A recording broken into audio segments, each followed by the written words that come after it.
Hey guys, what's up? Hopefully the stream holds up today. Last time I was on a different phone, different provider. This should be much better. It's T-Mobile. So here I am back at the Palo Alto Junior Museum and Zoo. Supposed to have a sloth feeding again, like last time, but this time hopefully it'll be more than 1 frame per second. Weather's pretty decent. You can see the clouds here. Sunny but cloudy. It rained last night. So hopefully today holds up and won't get rained on. I have an umbrella just in case. So let's see, feeding is 3 p.m. I missed the flamingo feeding, but that's why they're all standing around contented, because they're full. There's a nice spoonbill hanging out. They just ate as well. There's the meerkat desert, little meerkat sculptures. Really nice. And some meerkats in here. Let's cruise around, see what we can see. There's supposed to be some new birds in here too. I'll be looking at those. There's a nice little graphic of the meerkats.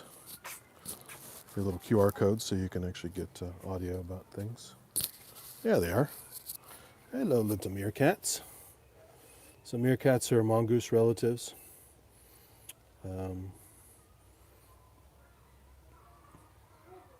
They pretty tenacious little buggers, just like a normal mongoose. I don't remember if these guys actually have the venom tolerance like some of the other mongooses have that actually attack cobras. But I imagine they're very similar to the ones that are famous for that. The ones that attack king cobras and stuff and eat them. Hey, buddy. One's taking a nap, one's half awake. Very cute. They get up on their haunches like prairie dogs do. Kind of look around. They like to burrow a lot. There's holes everywhere.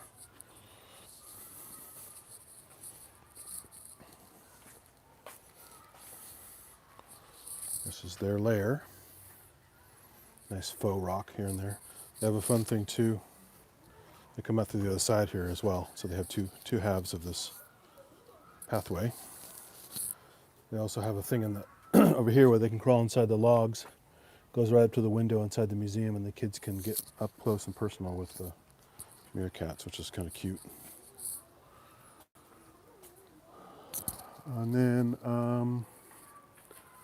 there's some nice faux wood there. You can still see the I think some of the wood broke away, but the fake wood, you can see the mesh.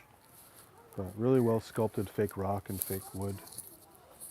Logs and stuff throughout the place. Big old fake rock here. And usually there's a hammerkop here, which is this really cool looking bird from Africa. I saw them in Kenya when I was there. Head has this like a hammer head shape, very funny with the crest. And they build these giant kind of mound nests. They're really interesting. So I'll go find their nest in the back. And then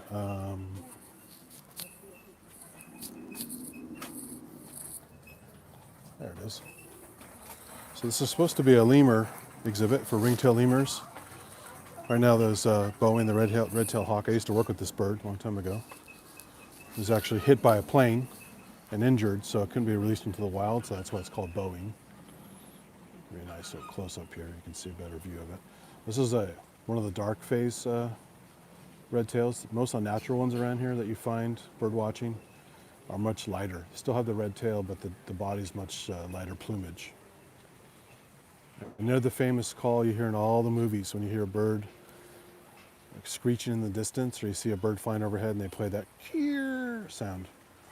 It's a red-tailed hawk. Even if it's in Europe or if it's in South America or somewhere it's not supposed to be, you'll have that red-tailed hawk sound. It's like the Wilhelm scream of the bird world, all over the place. So it's just here chilling out. I'm not sure when it's going to get fed. There's a nice view of the hammerkop. And so you have peacocks here as well. National bird of India. There's the African spoonbill, American flamingo, fulvous whistling ducks. We had those when I worked here before. And the scarlet ibis are also really pretty. Apparently in the back they have some They have one or two sacred ibis back there that may eventually get released. They're the whistling ducks.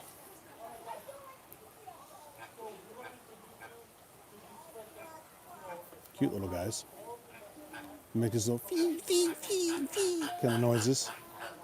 There's the peacock in the background there. That's the original one from when I worked here a long time ago. So it's getting old. It's probably about 25 or so, maybe older. And it does this wonderful howl once in a while.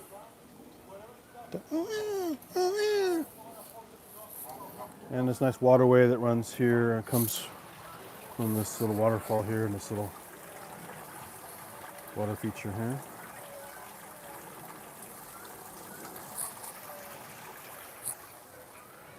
So when it's not so busy, it's actually kind of a relaxing place to walk around and hear the water features and all that good stuff.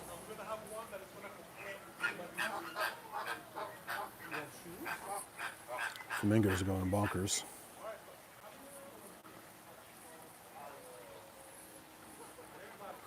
But they're full, so they're contented. So I hear the guy started the sloth presentation, so let's go check that out. I'll go through this other stuff later with the treehouse for the scientist overlook and the reptile exhibits and the fake trees and the cichlid tank over here. There's some fake little walkway there, little tunnel. Upstairs, so there's a second story canopy area.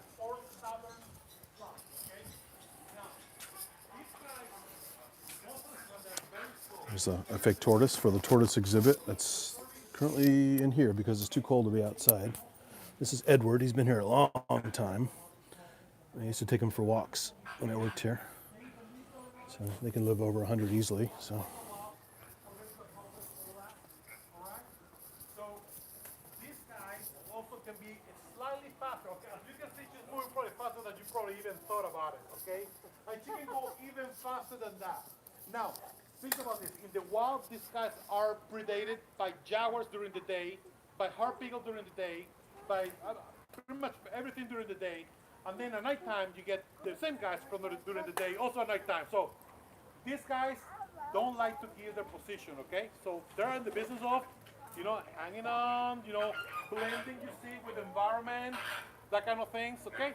So they are nocturnal. Nocturnal, they have a better chance to survive, okay? So she likes to come over here because she loves to hang out over here, play pranks with us and all kind of stuff. But these guys, because all those predators, sometimes they have to move fast. And this is one thing that people don't know. A sloth can bite really hard. In fact, the sloth sent many keepers many keepers to the emergency room because people think that sloths are like, oh, that's just like, you can cuddle up and it's a teddy bear. Absolutely no. These guys don't like to be touched. They live on their own, except for when they have to get together to plan a family. But besides that, these guys love to stay by themselves. That means that if something touches them, to them it's a predator and they're going to react. They have these amazing 4 canines that they are meant to cause harm and pain for other animals to release it. So these guys are cool. Okay, so down to the cool things about these guys. These guys are upside down all their life. Can you guys believe that? In fact, if they're on the ground, they're actually really awkward the way that they move. They do go to the ground very rarely, but they're not designed to either go in 4 legs like a dog or a cat or things like that. They just drag themselves. They're designed to be upside down with long front legs. They're called 2-toe sloths because of the front legs. They have 1 and 2 long nails attached to 2 toes. You don't see much the toes when you see those long nails. Okay, now those long nails, people think that, that must be like a dangerous animal. They look like, like the Wolverine or some kind of, creature. These guys cannot harm you with those nails. All their harm will be done with their mouth. Those long nails is just to grab a leaf. Like if you have you need to reach over there, they'll bring it to them. So can you guys put your 2 fingers like this? So right now you are 2 toes long. So you see, when they go and grab things, they're grabbers. You see? They're grabbers. Okay, so they can bring it to them. Okay. Also, we keep it a little slightly up so they can actually go back and forth. Okay. Now, when they have to sleep and take naps or relax, they don't like to just hang like this. Okay. She will look and all the time will look something to lean to in order to actually rest and sleep. Okay. So they won't know just fall asleep just hanging like this. And you can see she has like the eating. Okay. All right. So couple of cool facts about sloth, okay? First of all, that hair, it just feels just like it looks, very coarse, okay?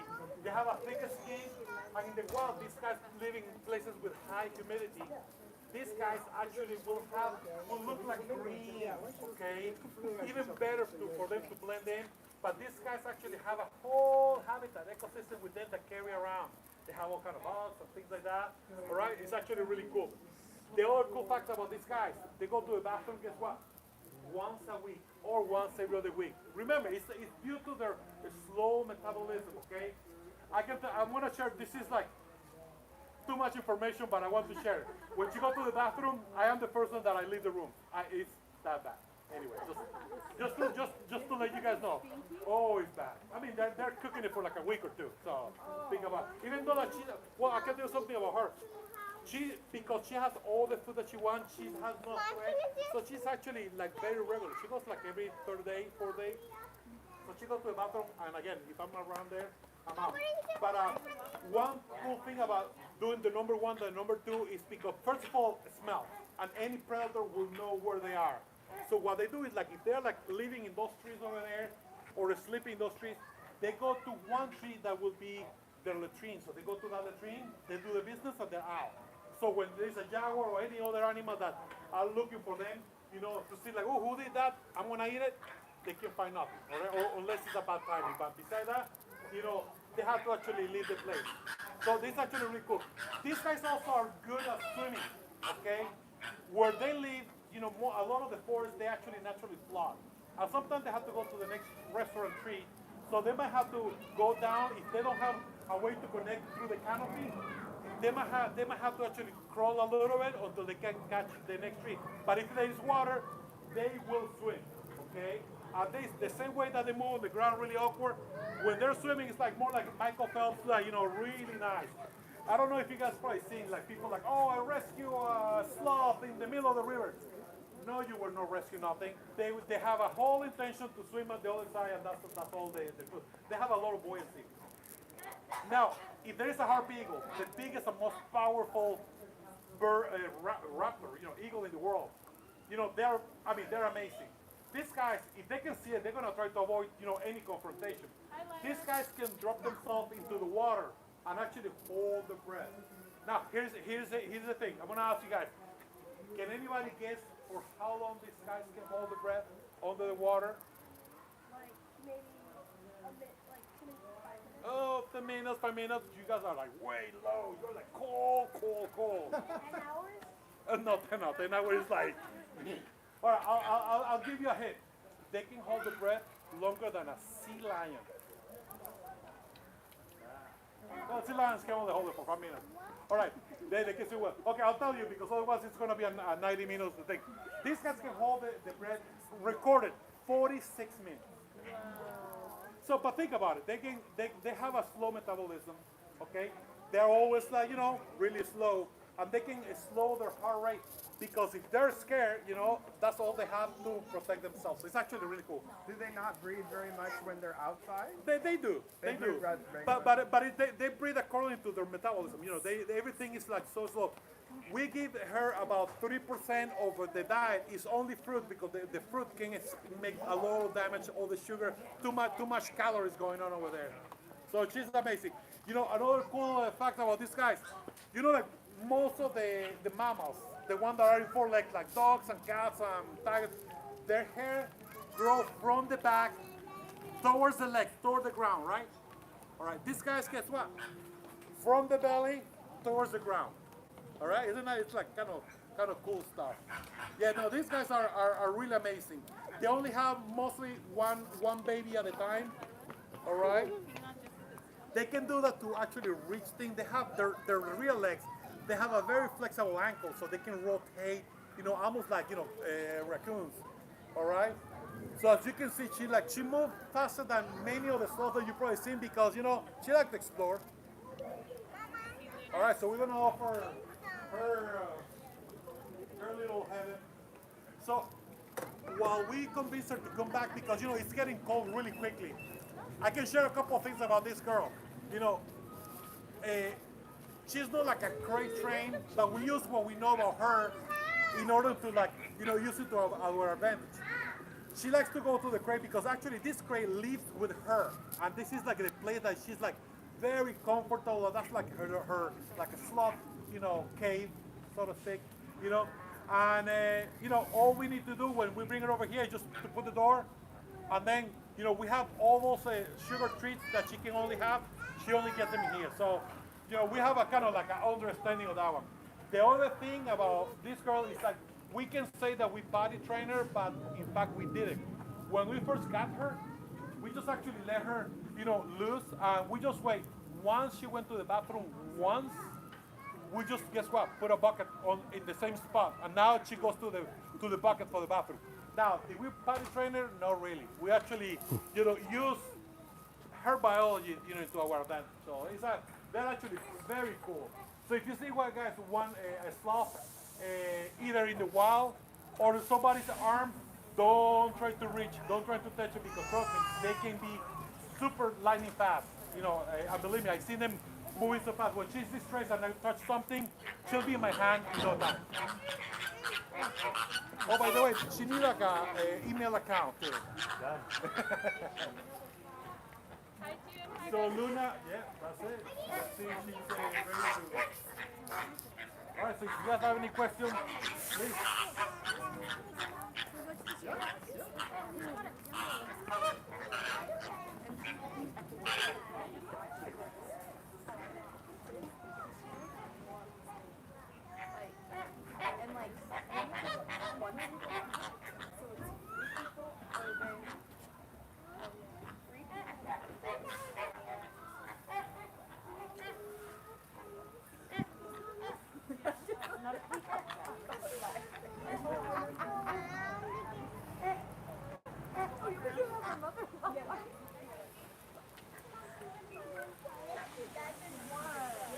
Exactly. Guess what? If she doesn't want to go, she doesn't have to go.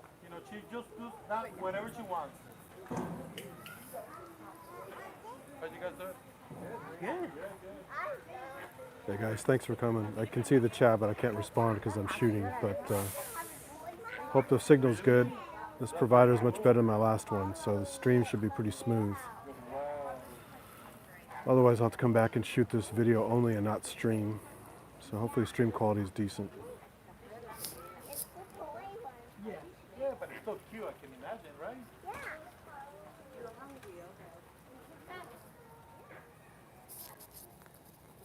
She sometimes doesn't she just keep me here for forever. Last week I had to stay here until 7 o'clock. Oh, really? And it wasn't bad cold, but it was cold.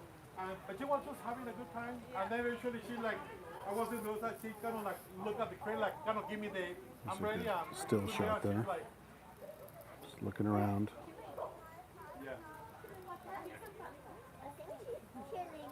Yeah, Luna is she's about 7 years old. And they Just got a couple sprinkles on my hand. 17 pounds. We're going to start to It rain is pretty soon. raining. Can you believe that? But the rain is good stuff, right? It's fun. Don't you think the rain is fun? Yeah. This rain is gonna come with cold weather, But in the wild, I mean, they're taking everything, and in North or South America, and probably I will say between Colombia and Panama, that area where this species live. I mean, it rains all the time, but they're living in a warm area. Yeah. I don't think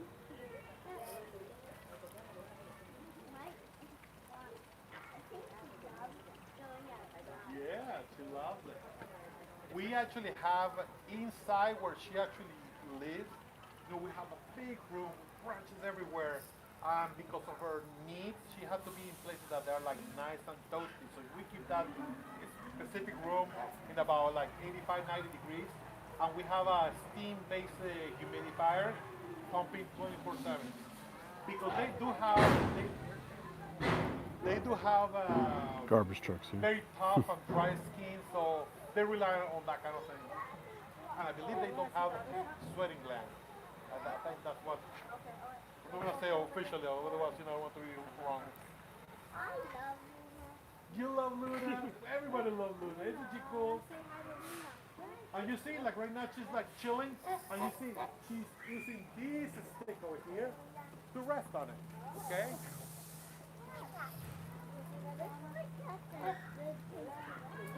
Exactly. If I was a sloth, I would rest on that stick. That would be my stick to go.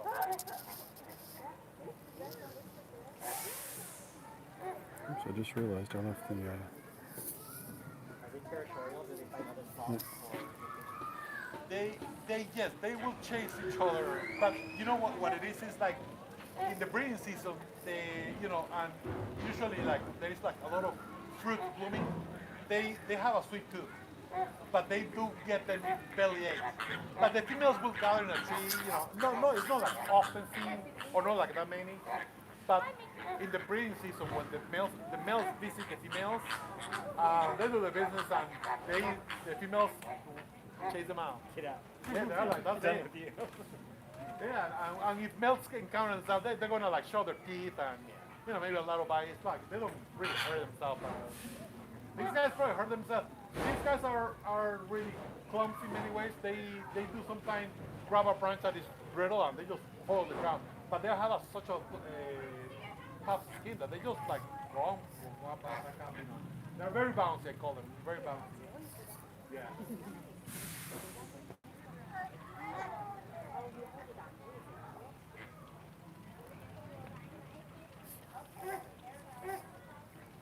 Let's get a different angle here.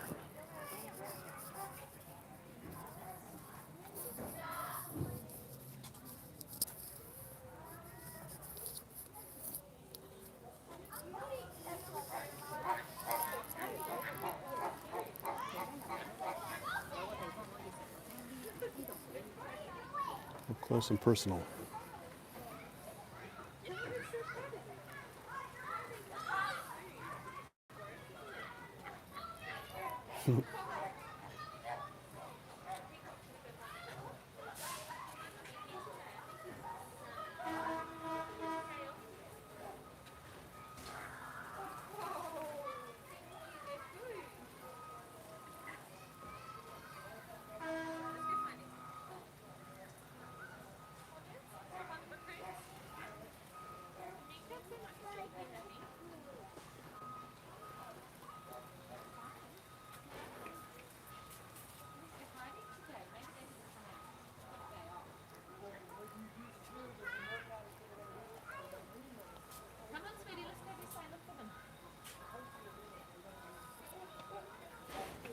Got a big old nose.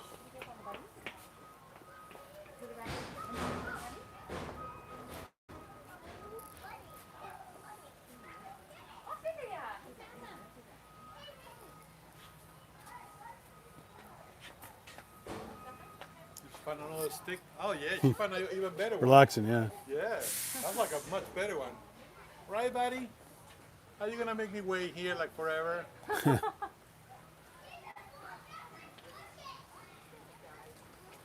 With you guys holding it all the time, can you reach up and take it, or will it get mad? We're avoiding at all costs. Yeah. We haven't grabbed her once. Yeah, yeah. So I think it's more like our patient with her because the crate, that was the first thing, and she went to the crate and she's sleeping there, during the day. Right. So she's very comfortable, but she just had to like be ready to go inside. And a lot of the zoos, and we're trying to implement that one, like why, especially with education animals, is to make sure like the animals are part of the plan, they participate willingly, or they're comfortable. Like it's a snake, they're comfortable. We know that they're comfortable. She's the boss, yeah. So yeah, she's the boss. And so I tell the people sometimes if she wouldn't be outside and not willing to go there, I would have just come and apologize to people like, sorry, Yeah. nothing that we can do about it. It's all up to her, huh? Yeah, especially here, like if she has a bad experience with the crate, or coming over here and if we for something, she will never get into the crate ever. So we have to make sure that everything is good. Yeah, if you eat that one, these birds can eat it. That's why we don't eat inside here. They might because this bird might think that it's food, so we have to put it away. We have to put it away. They will eat it.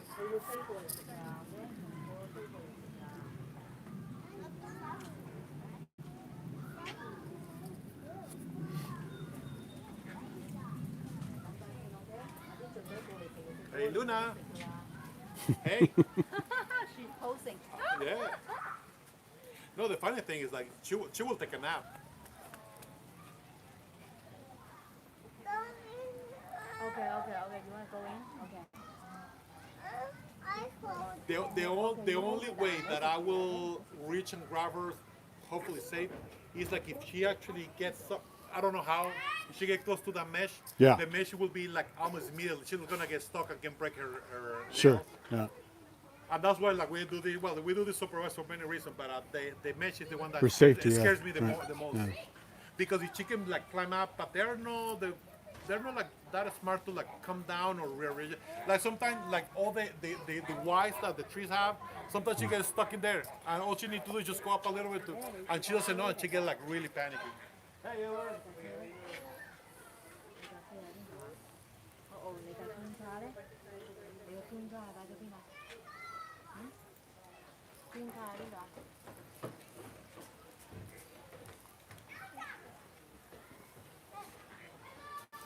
It's like when dolphins don't know they can jump over nets and they get stuck in the net and drown. Yeah.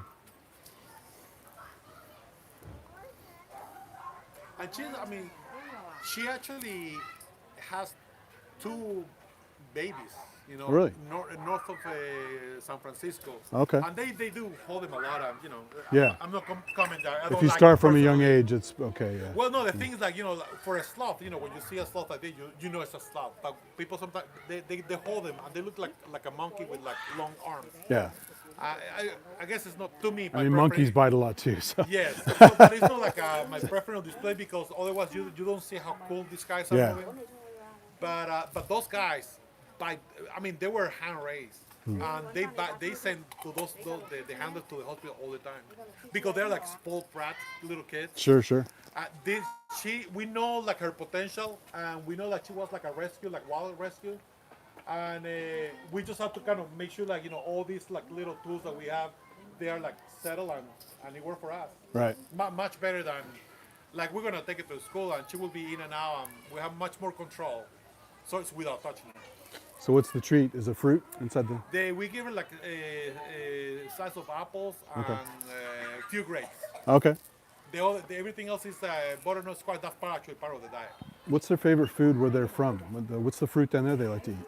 Well, no, they don't eat my fruit. They don't, The okay. fruit is too much calories. Too much, So they eat it opportunistic. These species actually, they're somehow considered omnivores because once in a while, if they find an ant, they might eat like a chick or Yeah. an egg.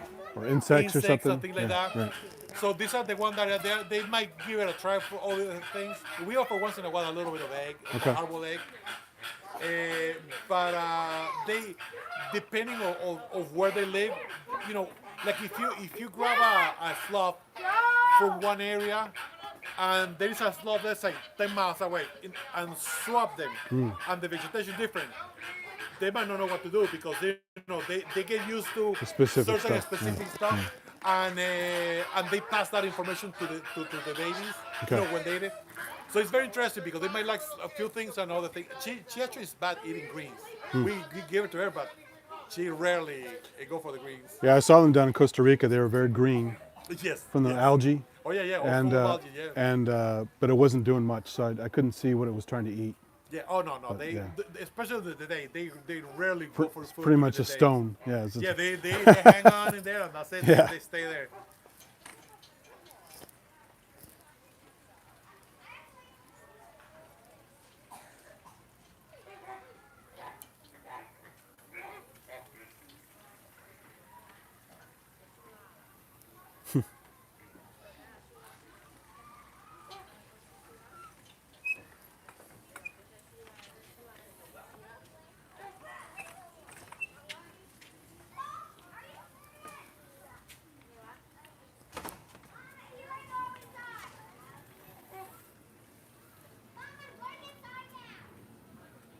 Yeah, it's good stuff. Thank you. Oh, you're welcome. I'm This is awesome. gonna cruise around before the rain kicks in. Yeah, definitely. Lucky you. I'm All right. Hope you heard that okay, guys. I didn't get a chance to audio check here. So.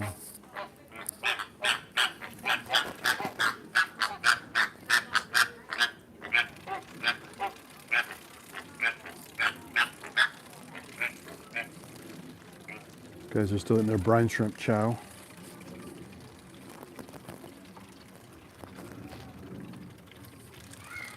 And as you know, that's what gives them their nice color. Their diet gives them the nice plumage. All those carotenoids.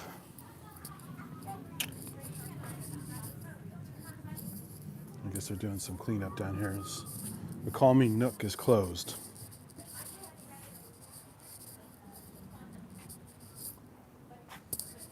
That's the access to the tortoise cage there.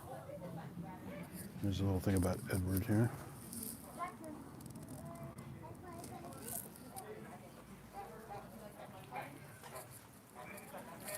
And then they have some rabbits and some other cute little guys in this little setting. There's a nice thing, they put little models of all the animals outside the exhibit so you have an idea what you're going to see before you go inside.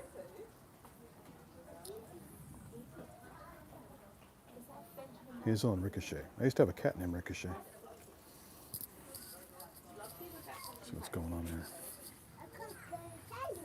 This one's Cottontail, and is this one Flopsy, is it? Oh, up and back. Right. The tree seems to be made of metal. It's like a giant Faraday cage. So I cannot go in there.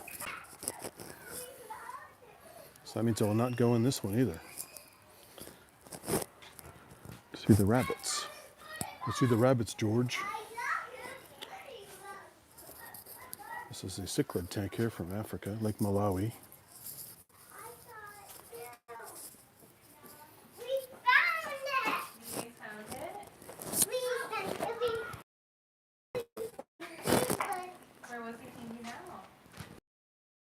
The mix of cichlids you can put together because they actually eat each other. Some are very aggressive, some more than others. So you have to know which ones to put together. It's kind of a trial and error thing sometimes. So I think they went through a whole bunch of them before they discovered which ones were happy. Because the pet trade will tell you so much, but you never know until you put them together what you're going to get. Another thing, they're being fed, so they're coming over here.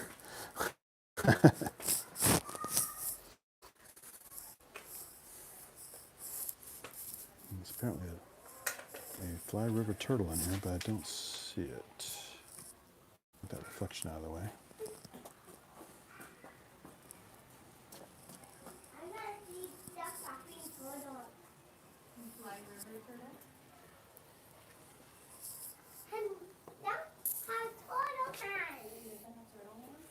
Don't see any turtle yet. Still looking for the turtle. Where is the turtle?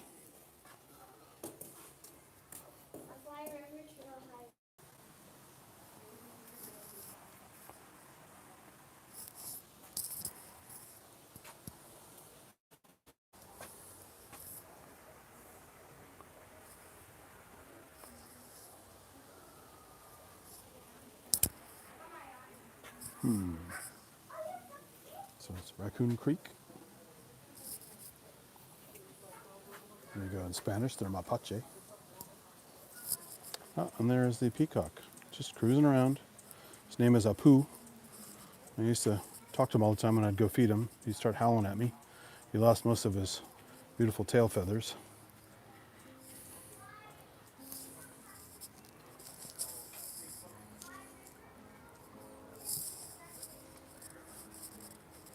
Someone's up there playing guitar. Waterway where he feels safe. Okay, the raccoons. There's a duck sculpture. I missed that earlier. The whistling ducks. There's a lot of cool stuff on the back. We got some new regulations because they're trying to get AZA approval, American Zoological Association.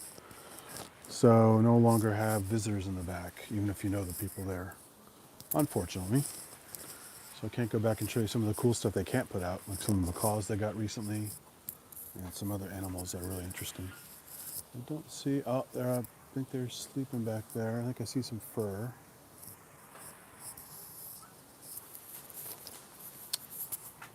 Got one back there? Oh man, it's just some fuzzy branch. I don't see the raccoons. This is a nice thing on the statue though. It shows it washing its food. It's got a little crayfish here. It's washing on the rock. The ones in captivity tend to do the washing behavior more than the ones in the wild. But the original name is the genus Procyon, and then Lotor, which means one who washes. So apparently they discovered them washing in the wild at some point. So hence they got the name. Oh, there's the hammercock. Hip, hip, hip, hip, hip, hip. I was looking for you earlier. Where'd you go? Hello, Mr. Hammercock. Hip, hip, hip, hip, hip, hip. It's got a funny crest on its head that looks like a hammer.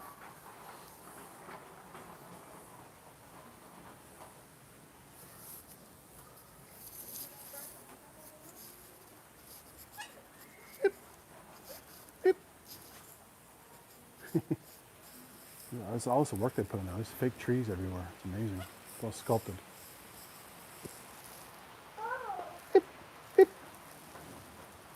Better close up here of them.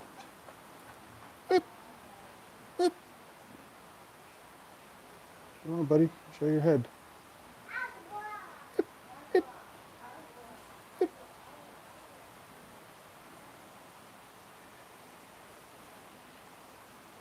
Might be looking for stuff to gather for its giant nest. I got to show you the nest in a bit. It's right by the tree where I got the signal cut off.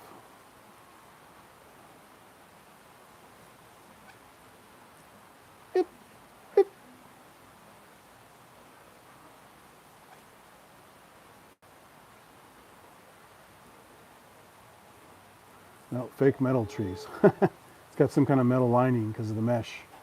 That's what made it a Faraday cage. So if I go inside, I get the stream cut off. All right, well, he's back there doing whatever he's doing. I guess the raccoons aren't out. Hey guys, you here? These ones I don't know. I didn't work with these. The ones I used to work with died a while ago because I stopped working here many, many, many years ago. So the batch they have now was not known to me, so they don't come when I call them like the other ones did. I don't see them. Are the raccoons out or are they put away? Oh, they're out. Okay, they're just hiding somewhere. Yeah. Looking for fur anywhere. I can't see it.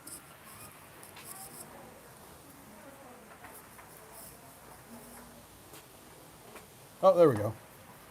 There's one hiding in the shade. Hello. Hey, buddy. Oh, there are two of them. There we go. The head just popped up. And back down again. All right, it's nap time, I guess.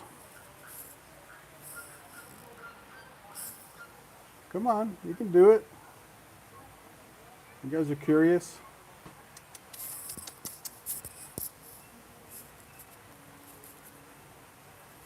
No, I think he's curious enough to come out. Maybe, maybe, maybe not. Come on, buddy.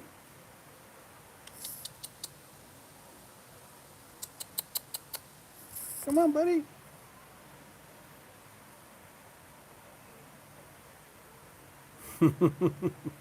Nah. He says, I'm not worth it. Time to go back to sleep. Okay. Well, at least you got a peek. Raccoon peak.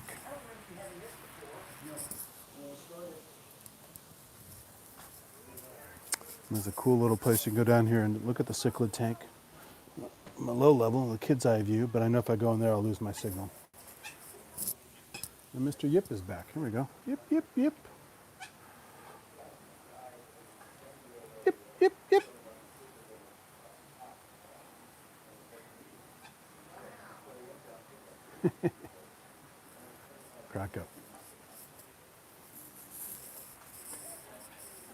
The one I saw in Kenya was just a kind of a glance, maybe like 30 seconds, and it was gone. Here you can just hang out and get a nice close-up look at them. So up here is one of its messy nests. Right here, this massive pile of debris under this crotch of this tree here. The bird did all this. That's the hammercop's work right there. And it created another one on top of this branch right next to it. So this massive gathering and layering of debris is their style. So you can find them in the wild pretty easily if you can find the nest.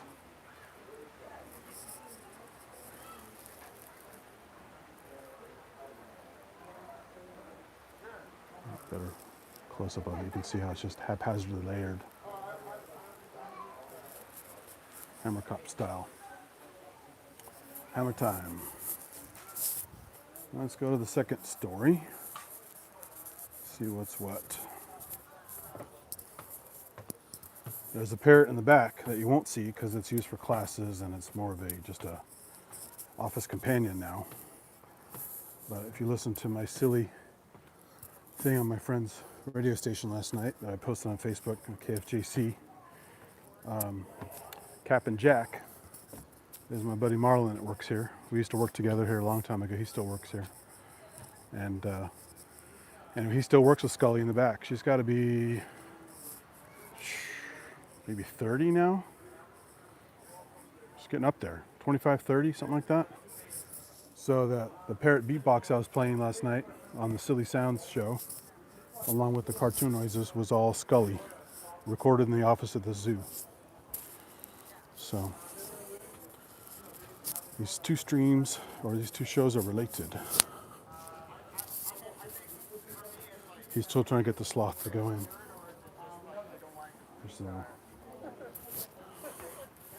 He's still down there trying to get the sloth to go in. There's a nice aerial view of the flamingos. And you can see all the netting that created this whole loose in the zoo habitat here. Like a lot of zoos have a giant aviary, but they're usually just birds. This is an all-encompassing loose in the zoo aviary approach with all kinds of exhibits all around it so the animals can interact. There's a park nearby. It's been upgraded. Man, they changed a lot over there. I haven't been over there for a while. I think it was all part of the same project with this zoo. They just rebuilt the whole area. And then there's an elementary school to the right of me, which is pretty noisy some days from here. And there's the parking lot. And this giant pecan tree that's been here probably 50 years, maybe more. Huge pecan tree, dropping leaves constantly. But everything else you see in this habitat here was all planted during the pandemic. This place was just a pile of dirt, and was quickly turned into a two-story building. This two-story outdoor structure, all these plants, all these exhibits. It took about, I think, 4 years to finish it. So, yeah, so this is cool. Swiss Family Robinson kind of treehouse style thing here. It's supposed to be like a scientist outlook cabin thing. And then you have these kind of fun areas for kids to take these little rope things across and go to that rope thing over there. And that rope thing over there goes above all the fake trees. There's the hammercop nest up close.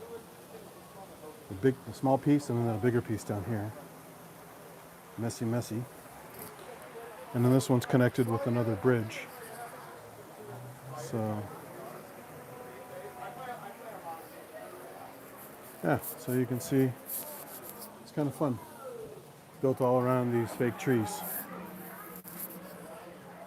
So this looks pretty damn real, but it's actually fake. Even the way they had the bark stripped away.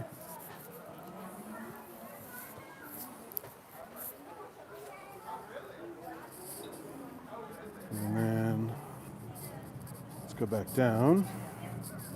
See what else we missed.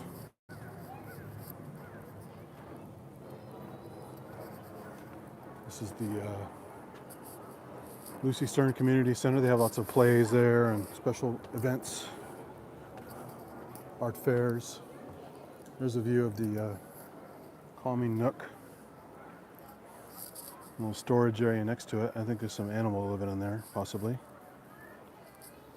And then there's a back area where there's like a staging area with some plants and some other stuff behind all this. I'm not sure, I haven't been back there before. We used to keep a bunch of the raptors over there.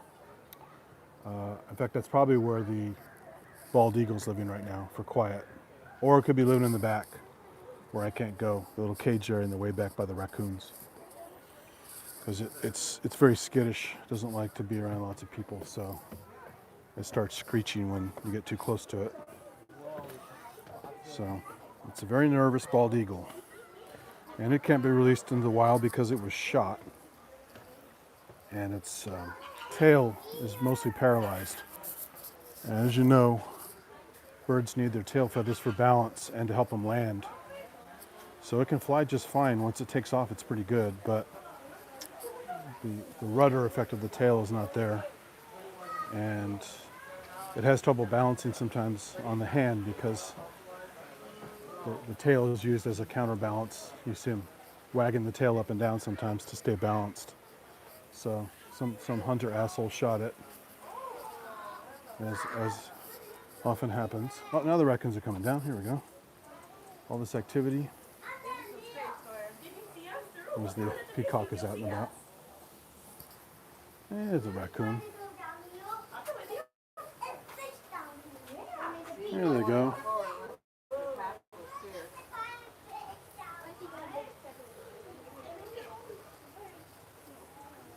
There's a hammercop still looking around at stuff up there. Mommy, we were here. There's the raccoon. Mommy, I was here with Grandpa and And they're both out. we're in the tunnel. It's looking for treats. Mommy, So the front feet, the skin feels like soft, wet neoprene.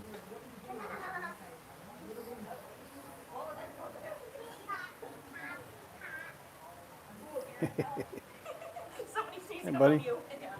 Hello.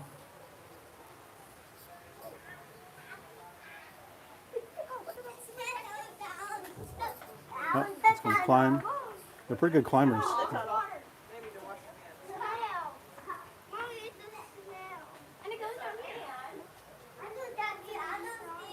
Okay, then look through the machine and look at this smell. Mommy, come on, let's go to the next idea. Okay, what's the next one?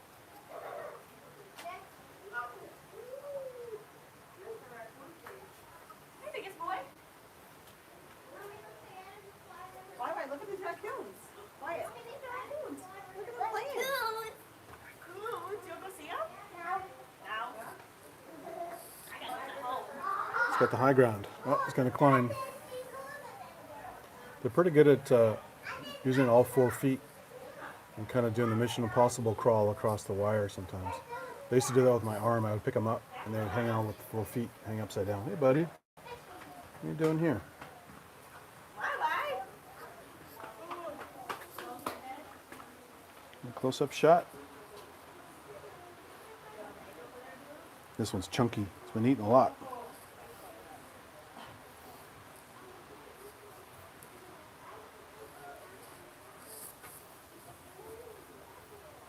There's so many other things.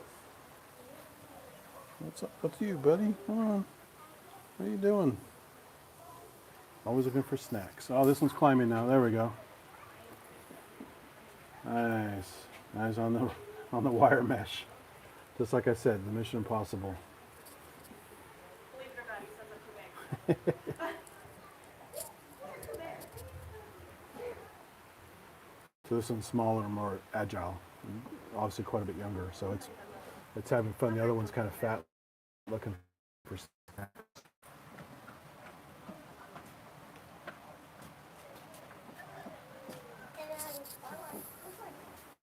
Oh, I'm gonna climb here. Pretty good at doing that climbing stuff. Look at that bird up there. I know.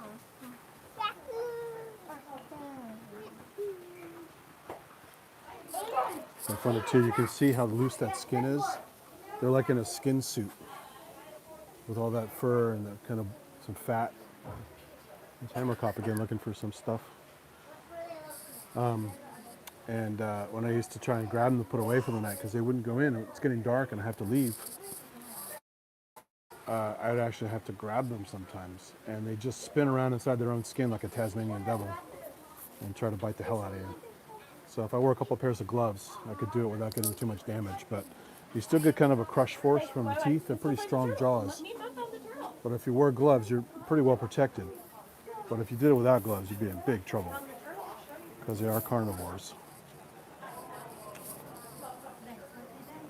And those canines will do some nasty stuff to you.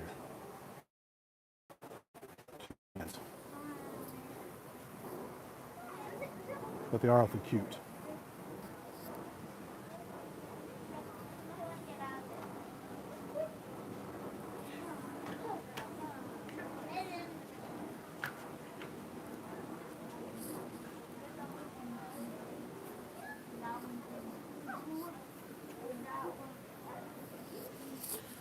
Alrighty.